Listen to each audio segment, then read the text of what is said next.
Yeah, hi there. These comments are for Diego. Let's take a look at your situation. So, you're one of my students, and you want to talk a little bit about the reading section of the TOEFL. Okay, let's see what you say. When I read the speed reading passages and answer the 5 questions, I get a good score, maybe around 88% or somewhere around there. But when I read the actual TOEFL IBT reading passages from the official guide to the TOEFL, I don't get a good score for some reason. Now wait a minute here. Now, I think you misunderstand the purpose of those reading practice tests at my website. The whole purpose, Diego, of those practice tests is to help you gradually, slowly increase your reading speed. The questions are not, the purpose of those questions is not to get you ready to tackle the TOEFL IBT questions. The purpose is to help you increase your reading speed to 350 words a minute while checking your comprehension, or while making sure your comprehension is about 80%. Now, you're saying that you're reading the passages at 230 words per minute. I'm telling you, that's not fast enough. You want to get a minimum. What you want to do is try to read a minimum of 300 words per minute or more and score about 80% on those practice tests on my website. That means that you have good reading speed and you have good basic comprehension. That's the trick, Diego. My speed reading questions are asking you about the basic comprehension of the reading passages. They're not asking you to complete tables or charts, or they're not asking you to infer rhetorical purpose or talk about the implied type ideas. There is usually one implied detail question, but generally my questions are not that challenging. It's just to see your basic comprehension. Now, that's not enough, obviously. So what you're doing is you're taking the TOEFL IBT reading practice test from the official guide to the TOEFL test. Now, that's good. This is good because this is helping you get used to the test itself. And it's helping you get used to the question types and the different strategies for answering them. Now, the one thing that you can do with my course is, if you're having trouble getting more than 50 to 60% correct on these practice tests with the official guide to the TOEFL, what you want to do is go back to my course and look at I think it's TOEFL reading lesson number 1, 2, 3, maybe 4. And in those lessons, I go over all of the IBT reading question types and then the strategies for answering them.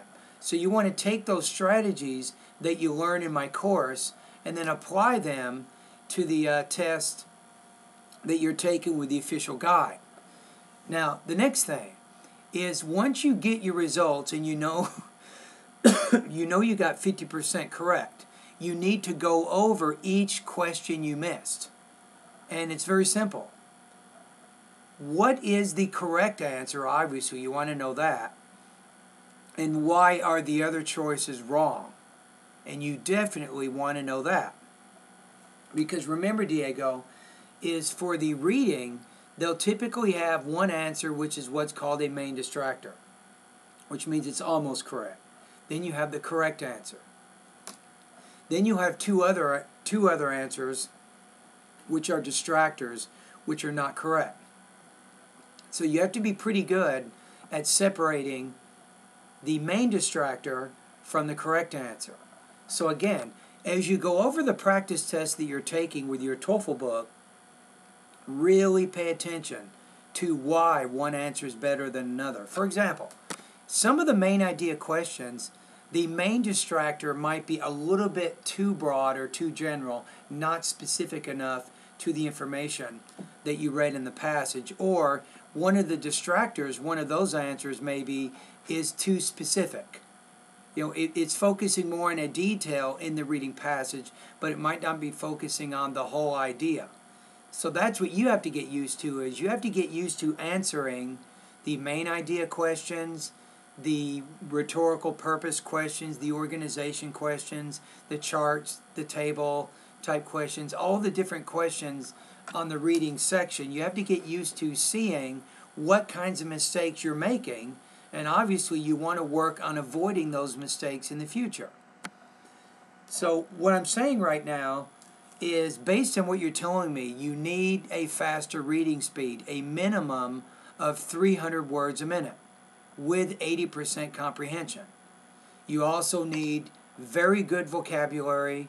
This is also going to be very important for you, and that's obviously why you study the vocabulary words in my first section. And maybe what's really important, once you think you have the basic skills and you have good academic reading proficiency, that's when you begin taking some of the practice tests, maybe from the TOEFL website or from a TOEFL book. You start taking those practice tests and to see what errors you're making and how to avoid making those errors in the future. And what you're doing is you're trying to apply the correct test-taking strategies for the different kinds of TOEFL questions to help you choose the best answer based on the choices. All right, so keep practicing. I mean, you're working hard. Obviously, you will continue to improve. The main thing is to keep reviewing those reading practice tests that you're taking. All right, anyway, thank you again for your comments, and keep up the good work.